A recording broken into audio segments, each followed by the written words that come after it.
गोटे सुंदर दिन सुंदर कथा आम आज आम गहन जी अच्छा से 100 ऊर्ध्व फिल्म एवं 21 अनेक सीरियल संलाप सी जड़े एकाधारे जड़े संलाप लेखक गीतिकार आ जड़े अध्यापक से आउ किए नुहति आम ओडिया इंडस्ट्री निजर बहुत समय अवदान देता जड़े सुंदर हृदयवान मनीष ज्ञानी गुणी से होती डॉक्टर राजेंद्र रंजन सर। जय जगन्नाथ।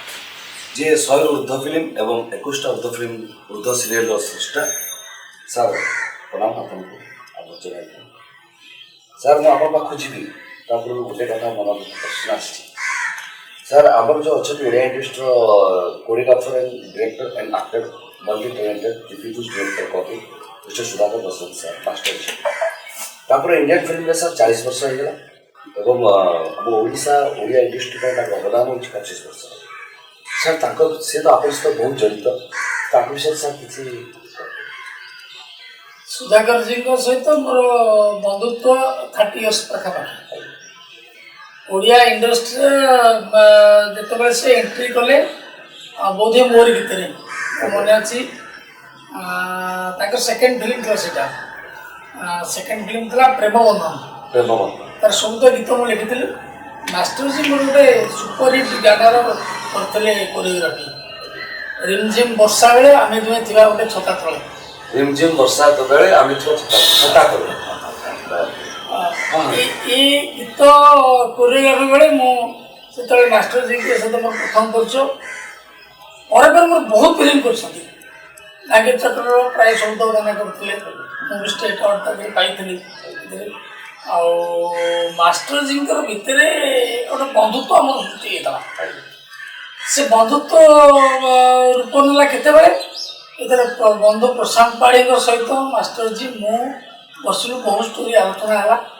प्रशांत मोर आम चिंता कलु मास्टर जी डायरेक्शन लाइन आने कारण मल्टी टैलेंटेड पर्सनालिटी भर जो माने माने खाली कोरियोग्राफर नुहति जे भेरी गुड आर्टिस्ट जहाँ कहले 40 इयर्स है भारतीय सिनेमा तो बहुत साउथ फिल्म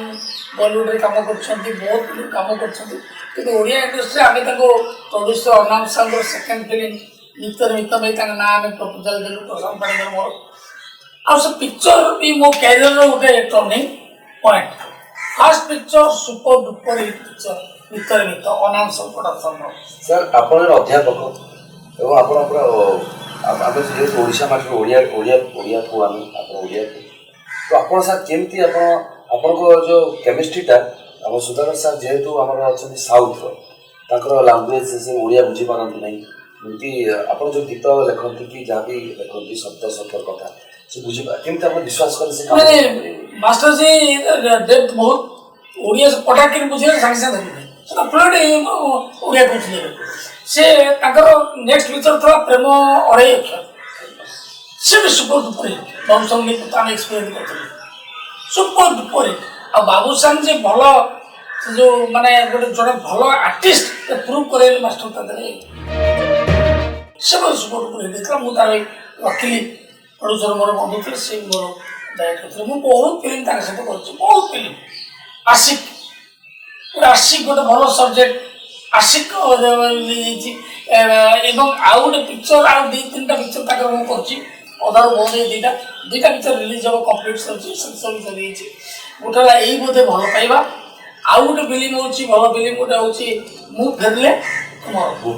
तेना आम सब प्रकार एक्सपेरिमेंट आम कर तार एति मास्टर जी गोटे सबुत इनवल्व था आमर जो मैंने आस्ट्रेलिया इंटरेस्टिंग कथा कौ सीन रे कौ डायलॉग सब कि कौ सीन रे कौ डायलॉग लिखी सब से पूरा माने इंग्लीश लैंग्वेज से सब डेटू चली जाती ड्रामा बुझती खाली कोरियोग्राफी नुह ड्रामा बुझती मोर बहुत फिल्म कोरियोग्राफी कर मो गीत कर talented artist very good artist also जो आप एक्सपेरिमेंट कथा कहले तो बर्तमान आप कथा मास्टर जी आप व्यक्तिगत कथा पर मुझे आप व्यक्तिगत जाऊँगी आपंकर प्रश्न कथा जाऊँगी सर आप बर्तमान जो आम शुणा पाई कि आप जय जगन्नाथ मुवी लेखा देते ସାର୍ ଆଚ୍ଛା ଗୋଟେ କଥା ହେଉଛି କି ସେଟା ଗୋଟେ ପୌରାଣିକ ମାନେ ଆମର ପୌରାଣିକ ଫିଲ୍ମ ସାର୍ ତାକୁ ନେଇକି ଲୋକଙ୍କ ପାଖରେ ପହଞ୍ଚିବା କେମିତି ଲେଖାଥିଲା କେମିତି କଷ୍ଟ ଆପଣ ପାଇଥିଲେ ନା ବହୁତ କଷ୍ଟ ଥିଲା ମାନେ ସବ୍ୟସାଚୀ ମହାପାତ୍ରଙ୍କର ଥିଲା ତାଦେହରେ ମୁଁ କେବଳ ଡାଇଲଗ୍ ଲେଖିଥିଲି ସେ ଡାଇଲଗ୍ରେ ଆମେ ବହୁତ ପରୀକ୍ଷା କଲୁ 3 ପ୍ରକାର ଭାଷା ତା ଦେହରେ ପ୍ରୟୋଗ କରାଯାଇଥିଲା ଗୋଟେ ସାଧାରଣ କମନ ଲୋକର ଭାଷା ଆଉ ଦେବ ଭାଷା ଆଉ ଋଷି ଦେବ ଭାଷା ମାନେ ହଁ ତେଣୁ ବହୁତ ଏକ୍ସପେରିଏନ୍ସ ହେଇଥିଲା ପିକ୍ଚରଟା ଆଉ ବହୁତ ଭଲ ହେଇଥିଲା ସାର୍ ଆପଣଙ୍କ ଅଧ୍ୟାପକ ସ୍ଥାନରୁ ଏଇ ଫିଲ୍ମ ଇଣ୍ଡଷ୍ଟ୍ରିକୁ ଆସିବାର ଯେଉଁ ସାଧାରଣ ସଂଘର୍ଷ କେମିତି ଥିଲା ନଥିଲା ସଂଘର୍ଷ କ'ଣ ମୁଁ ପ୍ରାୟ ଚାକିରି କରିଥିଲି କିନ୍ତୁ ଏଇଟା ଗୋଟେ ମୋର ପ୍ୟାସନ୍ ଥିଲା ଗୀତ ଲେଖିବା ମୁଁ ଗୀତିକାରରୁ ଆସି ଷ୍ଟୋରି ଡାଇଲଗ୍ ପ୍ରଫେସନାଲ୍ ହେଇଥିଲି ଆଉ ଗୀତ ପ୍ରତି ମୋର ବହୁତ ଦୁର୍ବଳତା ଜୟ ଜଗନ୍ନାଥ ଯେଉଁ ଓଡ଼ିଆ ମୁଭି ଓଡ଼ିଆ ସିନେମା ଯେଉଁଟାକି ହାଇଲାଇଟ୍ ଥିଲା ତାର ସମୟ ଆପଣ ଲେଖିଥିଲେ ସାର୍ ସେ କେମିତି ଆପଣଙ୍କୁ ମାନେ ଯେହେତୁ ପୌରାଣିକ ନାଟକ ଆଜି କମର୍ସିଆଲ ଫିଲ୍ମ ହେଉଛି ଇଣ୍ଟରେଷ୍ଟିଂ କଥା ଥିଲା ସେ ବର୍ଷ ମୋର 2ଟା ଫିଲ୍ମ ରିଲିଜ୍ ହେଇଥିଲା ଗୋଟେ ଫୁଲ୍ କମର୍ସିଆଲ ମୁଭି ଥିଲା ଏମନ ମାନ୍ନା ସୁଗାର ବସନ୍ତ ସୌଦ ବିକଳ ପରିବାର ସୌଦ ବିକ ଆଉ ସେଇ ବର୍ଷ ପୁଣି ରିଲିଜ୍ କଲା ଜୟ ଜଗନ୍ନାଥ ସବ୍ୟସାଚୀ ମହାପାତ୍ର 2ଟା ଆଗ ଗୋଟେ କମର୍ସିଆଲ ଫିଲ୍ମ ପୌରାଣିକ ଫିଲ୍ମ ଏବଂ ଓଡ଼ିଆ ଅଡ଼ିଆନ୍ସ ବା ଆମର ଯେଉଁ ଓଲିଉଡ଼ର ଗୋଟେ ଧାରଣା ହେଲା ଯେ ମୁଁ ଉଭୟ ପ୍ରକାର ଫିଲ୍ମ ଲେଖିପାରେ ଆମର ଟର୍ଣ୍ଣିଂ ପଏଣ୍ଟ 2ଟା ଫିଲ୍ମ ସେ ବର୍ଷ ଥିଲା ଜୟ ଜଗନ୍ନାଥ ପାଇଁ ବହୁତ ମେହନତ କରିବାକୁ ପଡ଼ିଥିଲା ସବ୍ୟସାଚୀ ମହାପାତ୍ର ଆଉ ତାଙ୍କ ପାଇଁ ବହୁତ ପରୀକ୍ଷା ନିରୀକ୍ଷା ତାଦେହରେ ଆମେ କରିଥିଲୁ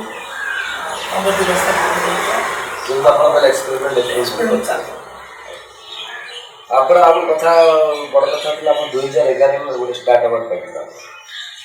ମୁଁ 3 ଥର ଷ୍ଟେଟ୍ ଆୱାର୍ଡ ପାଇଛି 2007 ଗୀତିକା 2011 ସ୍ୱାପ ଏବଂ 2022ରେ ମଧ୍ୟ ସବୁ ସଦା ପାଇଁ ଫିଲ୍ମ ପାଇଥିଲି ଭାଗ୍ୟ ଚିତ୍ର ପାଇଁ ପାଇଥିଲି ମୁଁ ପ୍ରେମ ଫିଲ୍ମଟା ହଁ ପାଇଥିଲି ଡାଇଲଗ୍ 2 ଥର ଡାଇଲଗ୍ ଥରେ ଗୀତ ପାଇଁ ପାଇଛି ସାର୍ ଯଦି ଏତେ ଆପଣ 100ରୁ ଉର୍ଦ୍ଧ୍ୱ ଫିଲ୍ମ କରିଛନ୍ତି ଓଡ଼ିଆ ସିନେମା ଆପଣଙ୍କର ଅବଦାନ ଅଛି ପୁଣି ଆମେ ମାନେ କୋଡ଼ିଏ 21ଟା ସିରିଏଲ୍ର ଆପଣ ତାଙ୍କର ମୁଖ୍ୟ ଆପଣ ଯଦି ଦେଖିଛନ୍ତି ସାର୍ ଗୋଟେ ଫିଲ୍ମର ଗୋଟେ ଯେଉଁ ଗୀତଟା ଆପଣ ହୃଦୟସ୍ପର୍ଶ ସେ ଗୀତ ଗାଇଛି ସବୁଠୁ ମୋର ଏଇ ଗୀତ ଏପର୍ଯ୍ୟନ୍ତ ବି ଚାଲିଛି ସେଇଟା love.com ଫିଲ୍ମର ସବ୍ୟସାଚୀଙ୍କର ସବୁ ପାପର ପ୍ରାୟଶ୍ଚିତ ଥାଏ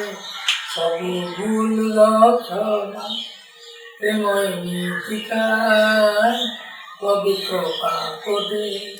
ପ୍ରାୟଶ୍ଚିତ ନାହିଁ ଜମା କାହିଁକି ଜାଣେ ନା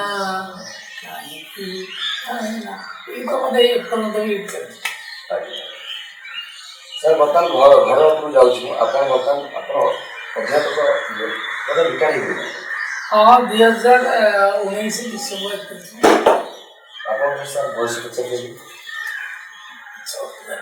ଝିଅ ହେଇଥିଲେ ଲେଡି ହେଇଥିଲେ ଟିକେ ଅସୁବିଧା ହେଇଥାନ୍ତା ପୁଅରେ ମୋର କିଛି ଅସୁବିଧା ନାହିଁ 66 ତ 66 ବର୍ଷ ହେଲାଣି ଆଉ ଯାହା ଆପଣ ସବୁ ଜାଣନ୍ତି କଳାକାର ହଉ କି କଳାକାର ଏଇ ଆମ କଳାକାର ବ୍ୟବସାୟ ଯେଉଁମାନେ ଅଛନ୍ତି ସବୁ ଅନୁଷ୍ଠାନରେ ଅଛନ୍ତି କେବେ ସେ ତାଙ୍କର ବୟସ ହେଲେ ମଧ୍ୟ ସେ ବୁଢ଼ା ହୁଅନ୍ତି ନାହିଁ କି ବୟସ ଅଧିକା ହେଲେ ବୟସ ସବୁବେଳେ ସେ ରଙ୍ଗୀନ ଦୁନିଆରେ ରୁହନ୍ତି ଆପଣ ଭାବୁଛନ୍ତି ଆପଣ ବୁଢ଼ା ହେଇଯାଉଛନ୍ତି ଜମା ନୁହଁ ତାପରେ ପଜିଟିଭ୍ ଥିଙ୍କିଂ ରହିଲେ ଆପଣ ଏଜ୍ କେବେ ଆଉ ଦୁନିଆକୁ ଆଉ ପ୍ରେମ କରନ୍ତୁ ଭଲ ପାଆନ୍ତୁ ପୃଥିବୀକି ତାହେଲେ ଆପଣ ବୟସ ସାର୍ ଆପଣଙ୍କ କଲମର ଲେଖା ଆଜିକି ଆଗକୁ ଚାଲିଛି ନା ଆପଣ ଲେଖା କିଛି ଅଫସୋସ ନଜର ରହିଯାଇଛି କିଛି ନାହିଁ ମୁଁ ସବୁ ପ୍ରକାର ଷ୍ଟୋରିରେ ମୁଁ ଲେଖିଛି ଏବେ ଗୋଟେ ଏଆଇ ଉପରେ ଚାଲିଛି ତାଙ୍କର ଟ୍ରାଡିସନାଲ ଷ୍ଟୋରି ଚାଲିଛି ଏବେ ଅନନ୍ତା ଫିଲ୍ମ ମୋର ହିଟ୍ ମୁଭି ଥିଲା ସବୁ ତାଙ୍କର ଚାଲିଥିଲା ରଣସୁର ଭଳିଆ ଫିଲ୍ମ ସେଇଟା ବି ମୋର ଚାଲିଥିଲା ସବୁ ପ୍ରକାର କାହାଣୀରେ ମୁଁ ଏକ୍ସପେରିମେଣ୍ଟ ଚାଲିଛି ସାର୍ କୋରୋନା ପରେ ଆମର ଓଡ଼ିଆ ଇଣ୍ଡଷ୍ଟ୍ରି ଯେଉଁ ଆମେ ସମସ୍ତେ କହିଲେ ଓଡ଼ିଆ ଇଣ୍ଡଷ୍ଟ୍ରି ବହୁତ ଡାଉନ୍ ତଳକୁ ପଳେଇଲା ତାର ଉନ୍ନତି ହେଇନି ଡାଉନ୍ ସାର୍ ଏବେ ଫିଲ୍ମର ଜାଗା କେଉଁ ଜାଗାକୁ ଏବେ ଡେଭଲପ୍ କରୁଛି ମଝିରେ ଗୋଟେ ପିରିୟଡ଼ 3-4 ବର୍ଷ ଡାଉନ୍ ହେଇଗଲା ଏବେ ନୂଆ ନୂଆ ଟେକ୍ନିସିଆନ୍ ସବୁ ଆସିଲେଣି, ନୂଆ ନୂଆ କଣ୍ଟେଣ୍ଟ ସବୁ ଆସୁଛି, ଏବେ ପରୀକ୍ଷା ନିରୀକ୍ଷା ଚାଲିଛି। ନିଶ୍ଚିତ ଭାବରେ ଭଲ ସମୟ ଆମେ ଗତି କରୁଛେ। ଆଉ ଛୋଟିଆ ଇଣ୍ଡଷ୍ଟ୍ରି ବର୍ତ୍ତମାନ ହଲ୍ ପର୍ଯ୍ୟାପ୍ତ ପରିମାଣରେ ଓଡ଼ିଶାର ହଲ୍ ନାହିଁ, ପବ୍ଲିସିଟି ନାହିଁ। ଆମର ଯେଉଁ ହାତ ଗଣତି କଳାକାର ଅଛନ୍ତି ମାନେ ପରଫର୍ମର ଆର୍ଟିଷ୍ଟ ବହୁତ ଅଛନ୍ତି, କିନ୍ତୁ ପରଫର୍ମର କମ୍ ଅଛନ୍ତି। ଯେମିତି ଆପଣ କହିଲେ କି ଆପଣ ସୁଧାକର ପ୍ରସନ୍ନ ମାଷ୍ଟର ସେଣ୍ଟର ଅନେକ ଫିଲ୍ମ କରୁଛନ୍ତି, ଅନେକ ସେ ଆପଣ ଫିଲ୍ମରେ କୋରିଓଗ୍ରାଫି କରିଛନ୍ତି, ଡିରେକ୍ସନ୍ ମଧ୍ୟ ଦେଇଛନ୍ତି, ତା ସହିତ ଆପଣ କିଛି ମାତ୍ରାରେ ଜଡ଼ିତ ଅଛନ୍ତି। ସାର୍ ମୋର ଗୋଟେ ପ୍ରଶ୍ନ ହେଉଛି କି ଗୋଟେ ଆମ ଓଡ଼ିଶାରେ ତ ଆପଣ ଅନେକ ମୁଭି କରି ଆସିଛନ୍ତି, ଅନେକ ସିନେମା କଳାକାର ସହିତ କରି ଆସିଛନ୍ତି, ଡାଇରେକ୍ଟର ମାନଙ୍କ ସହିତ କରି ଆସିଛନ୍ତି, ପ୍ରଯୋଜକ ସହିତ କରି ଆସିଛନ୍ତି, ଜଡ଼ିତ ବହୁତ ଅବଦାନ ଅଛି ଆପଣଙ୍କର। ସାର୍ ଆମର ଡିରେକ୍ଟର ମାନଙ୍କୁ ଛାଡ଼ିଲା ପରେ ସାର୍ ଗୋଟେ କୋରିଓଗ୍ରାଫର କ'ଣ ଗୋଟେ ଭଲ ଡାଇରେକ୍ଟର ହେଇପାରିବେ, ସେଇଟା ବି ଆମ ଓଡ଼ିଶା ନୁହେଁ ବାହାର ସାଉଥ୍ ହେଇପାରିବେ ସାର୍। ବର୍ତ୍ତମାନ ଆମର ବଲିଉଡରେ ଦେଖନ୍ତୁ, ଏତେ ଦେଖନ୍ତୁ ବହୁତ ମାନେ ପ୍ରଭୁଦେବାଠୁ ଆରମ୍ଭ କରି ଲରେନ୍ସ ଏସବୁ ବହୁତ 5 ମିନିଟ୍ରେ ଯେ ଡ୍ରାମା କ୍ରିଏଟ୍ କରିପାରେ ଗୋଟେ କୋରିଓଗ୍ରାଫର 5 ମିନିଟ୍ର ଡ୍ରାମା କ୍ରିଏଟ୍ କରିପାରେ। ହ୍ୱାଇ ନଟ୍ 3 ଘଣ୍ଟା ବରଂ ସେମାନଙ୍କର ବେଟର ସେମାନେ କରିପାରିବେ। ଜଣେ ଏଡିଟର ଜଣେ କୋରିଓଗ୍ରାଫର ବହୁତ ଆଉ ମାଷ୍ଟର ଯାଇକି ମାଷ୍ଟର ମାନେ ପ୍ରାୟ ଗୀତରେ ଡ୍ରାମା ଥାଏ, ଗୋଟେ ଭେରିଏସନ୍ ଥାଏ ମାଷ୍ଟର। ଆଉ ତେଣୁ ସେଥିପାଇଁ ତାଙ୍କୁ କୁହନ୍ତୁ ଗୋଟେ ଦିନ ଭିତରେ ସାରନ୍ତୁ, 2 ଦିନ ଭିତରେ ସାରନ୍ତୁ, 5 ଦିନ ଭିତରେ ବି ସାରନ୍ତୁ। ସେ ଟାଇମ୍ ଦେଇକି ମୁଠି ପାରି ଭାରି ମୁଠି ମାଷ୍ଟର। ଆଉ ଗୀତ ସବୁ ଆମେ ଗୀତ ଦେଇଦେଲେ ମାଷ୍ଟର ଶୁଣାଇଦେଲେ ମୋର ପର୍ସନାଲ ବନ୍ଧୁ କାମ ନଥାଏ ମଧ୍ୟ ଆମେ ଏକାଠି ବୁଲୁ, ଷ୍ଟୋରି ବିଷୟରେ ଡିସ୍କସନ୍ ହଉ। ଆଉ ଆମର ଯୋଡ଼େ ସୁଧାକର ପ୍ରସନ୍ନ ହିରୋ ଗୋଟେ ଥିଲେ, ଆମେ କହିଦେବୁ ହିରୋଇନ୍ ଥିଲା ସେ ଷ୍ଟୋରି, ସେ କାହାଣୀଟି ହେଇପାରିଲା ନାହିଁ, ସ୍କ୍ରିପ୍ଟ ୟୁଜ୍ କରୁଛୁ ବହୁତ ସ୍କ୍ରିପ୍ଟ ଆସେ। ସାର୍ ଓଡ଼ିଆ ଇଣ୍ଡଷ୍ଟ୍ରିରେ ଅନୁଭବ ମହାନ୍ତି ଏବଂ ବାବୁସାନ ଛାଡ଼ିଲା ପରେ କୌଣସି ହିରୋ ନାହିଁ। କଥା ଘୋଷଣା ତାଙ୍କ ଫିଲ୍ମ ଚାଲୁଛି ମାର୍କେଟରେ, ସେମାନେ ଆସିଲେ ଏଠି ବିନା ମାନେ କଞ୍ଜିର ସମୁଦ୍ର ଭଳିଆ ଲୋକ ଦର୍ଶକ ହେଇଯାନ୍ତି। ଶୁଣନ୍ତୁ ସବୁ ଫିଲ୍ମ ତାଙ୍କର ବି ସେମିତି ଯେ ବାବୁସାନ ଫିଲ୍ମ ବହୁତ ପୂର୍ବରୁ ଫିଲ୍ମ ଦମନ ଆଉ ୟା ଭିତରେ 2-3ଟା ଫିଲ୍ମ ତାଙ୍କର ଅନୁଭବଙ୍କର ମଧ୍ୟ ଫ୍ଲପ୍ ହିଟ୍ ସାଙ୍ଗରେ କଥାବାର୍ତ୍ତା ନାହିଁ, କିନ୍ତୁ ଦେ ଆର୍ କ୍ରାଉଡ୍ ପ୍ଲସ୍, ତାଙ୍କର ଫଲୋଅର୍ସ ଅଛନ୍ତି। ତାଙ୍କର ଅନୁଭବ ମହାନ୍ତି ଓ ବାବୁସାନ ପିକ୍ଚର ମାନେ କିଛି ଦର୍ଶକ ତାଙ୍କର ଅଛନ୍ତି। ସେମିତି ସଭ୍ୟ ସାଥୀ ମଧ୍ୟ ତାଙ୍କର ବି ଅଛନ୍ତି, ଅଣ୍ଟା ଗଲା କଣ୍ଟେଣ୍ଟ ଉପରେ ଷ୍ଟାର୍ଡମ୍ ହେଲେ ଅନୁଭବ ବାବୁସାନ ପ୍ରାୟ ଅଛନ୍ତି। ଆପଣ କହୁଛନ୍ତି କଣ୍ଟେଣ୍ଟ ଥିଲେ କଣ୍ଟେଣ୍ଟ ନ୍ୟୁ ଜେନେରେସନ୍ ଆଉ ସେ ଟ୍ରାଡିସନାଲ କଣ୍ଟେଣ୍ଟକୁ ବିଶ୍ୱାସ କରୁନାହାନ୍ତି, କି ଖାଲି ହିରୋ ହିରୋଇନ୍ ବିଶ୍ୱାସ କରୁନାହାନ୍ତି। ହିନ୍ଦୀ ଫିଲ୍ମରେ ମଧ୍ୟ ଟପ୍ ଷ୍ଟାରଙ୍କ ଫିଲ୍ମ ମଧ୍ୟ ଫ୍ଲପ୍ ହେଉଛି। ସବୁ ଫିଲ୍ମ ଯେ ଭଲ ହିଟ୍ ହେବ ଏମିତି କିଛି ମାନେ ନାହିଁ, ବହୁତ ଫ୍ଲପ୍ ହେଉଛି। ତାହେଲେ ବର୍ତ୍ତମାନ ଆମର ଯେଉଁ କିଛିଟା ହିରୋ ଅଛନ୍ତି, ନୂଆ ହିରୋ ଆଗକୁ ଆସିପାରିବେ, ତାକୁ ଲୋକ ରିସିଭ୍ କରିପାରିବେ। ବହୁତ ପିଲା ଆସୁଛନ୍ତି, ଭଲ ପିଲା ଆସୁଛନ୍ତି, ସେତିକି ପବ୍ଲିସିଟି ଦରକାର ତାଙ୍କ ପାଇଁ, ସେତିକି ପବ୍ଲିସିଟି ଦରକାର। ସେମିତି କଣ୍ଟେଣ୍ଟ ଓରିଏଣ୍ଟେଡ୍ ସବଜେକ୍ଟ ହେବା ଦରକାର, ଯେତେ ଲୋକ ହିରୋ ହେଇପାରିବେ। ଖାଲି ଯେ ହିରୋଙ୍କ ବ୍ରାଣ୍ଡରେ ଚାଲୁଛି ଏମିତି ବୁଝିବା କିଛି ନାହିଁ। ହିରୋ ହିରୋଇନ୍ଙ୍କ ବ୍ରାଣ୍ଡରେ ପିକ୍ଚର ଯେ ଖାଲି ଚାଲୁଛି ତା ନୁହଁ, ତାର ଅଧିକାଂଶ ବହୁତ ଫିଲ୍ମ ମ୍ୟାକ୍ସିମମ୍ ବି ଚାଲୁଛି କେମିତି। ବର୍ତ୍ତମାନ ଆମେ କଥା ହେଲେ ଫିଲ୍ମ ବର୍ତ୍ତମାନ ଆପଣ ପସନ୍ଦକୁ ଯାଉଛି ସାର୍, ଆପଣ ପସନ୍ଦ କଲର୍ ମୋର ତ ହେଉଛି ସବୁଜ କଲର୍।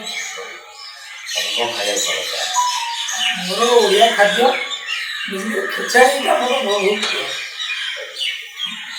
ସାର୍ ଭଲ ମାନେ ଆପଣ କେତେ ଦାୟିତ୍ୱ କେତେ ଦାୟିତ୍ୱ କାମ କଲା ପରେ ପରିବାର ପସନ୍ଦ ଆପଣ? ମୁଁ ଯେତିକି ସମୟ ପରିବାର ରହେ ପରିବାର କଥା ରହେ।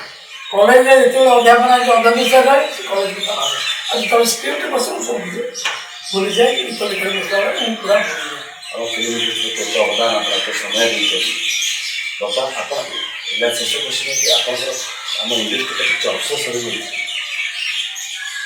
ଅଫସୋସ ଅଛି ଗୋଟେ ମନ ସେମିତି ମାନେ ଗୋଟେ ଖୁସି ହେଲା ଭଳିଆ କାହାଣୀ ଏଯାଏଁ ମୁଁ ପାଇନି। ପାଇନି ଅଛି ସ୍ମାଇଲ୍ ପ୍ଲିଜ୍ କରିଥିଲି, ଆମର ଅହିରଜ ଫିଲ୍ମ ଥିଲା, ଜୟ ଜଗନ୍ନାଥ ଥିଲା, ଅନକା ଥିଲା, କିନ୍ତୁ ତଥାପି ଆଉ କିଛି ଫିଲ୍ମ ବର୍ତ୍ତମାନ ମୁଁ ଚାହୁଁଛି ଭଲ କାହାଣୀ ଗୋଟେ କହିବା ପାଇଁ। ଖୁସିର କଥା କଳାକାର ଯେତେବେଳେ କଳାକାର ଯେତେ ବୟସ ବଢ଼ିଯାଉ, କଳାକାର ଯେତେ ଆଗେଇ ଯାଉ, ତାଙ୍କର ଷ୍ଟ୍ରଗଲ୍ ସରି, ତାଙ୍କର ଇଚ୍ଛା ଶକ୍ତି ତାଙ୍କର ସରି ନାହିଁ, ତାଙ୍କର ଇଚ୍ଛା ଅଛି ଆହୁରି କେମିତି ଆଗକୁ ଭଲ ଭଲ ଜିନିଷ ଭଲ ଭଲ ଲେଖା ଆମେ ପକେଇବୁ, ଭଲ ସିନେମା କରିବୁ, ଏଇଟା ବହୁତ ସୁନ୍ଦର କଥା। ସାର୍ ଏତେ ମୂଲ୍ୟବାନ ସମୟ ଦେଇଛନ୍ତି ଆମକୁ, ବହୁତ ବହୁତ ଧନ୍ୟବାଦ। ଆଉ ଖୁସିର କଥା ଆଉ ଗୋଟେ ଶେଷ କଥା କହିବି, ଆମ ଓଡ଼ିଆ ଇଣ୍ଡଷ୍ଟ୍ରିକୁ କିଛି ସୁନ୍ଦର ମେସେଜ। ଓଡ଼ିଆ ଫିଲ୍ମ ଦେଖନ୍ତୁ, ଓଡ଼ିଶାକୁ ଭଲ ପାଆନ୍ତୁ, କାରଣ ସାଉଥର ସବୁ ଫିଲ୍ମ ବି ହିଟ୍ ନୁହଁ, କିନ୍ତୁ ସାଉଥର ଫିଲ୍ମ ଦେଖିବାଟା ଗୋଟେ ତାଙ୍କର ଗୋଟେ କ'ଣ ମାନେ ବାଧ୍ୟକତାରେ ସେମାନେ ଦେଖନ୍ତି, ମାନେ ଫିଲ୍ମ ସଂସ୍କୃତି ଭଲ ପାଆନ୍ତି। ଆମର ବାରିବା ଖାଲି ବାରୁଛି ଏଇଟା ଭଲ ହେଲେ ସେଇଟା ଭଲ ଓଡ଼ିଆ ଫିଲ୍ମ ଦେଖିବା ଦରକାର, ସରକାର ଉତ୍ସାହ ମଧ୍ୟ ମିଳିବ।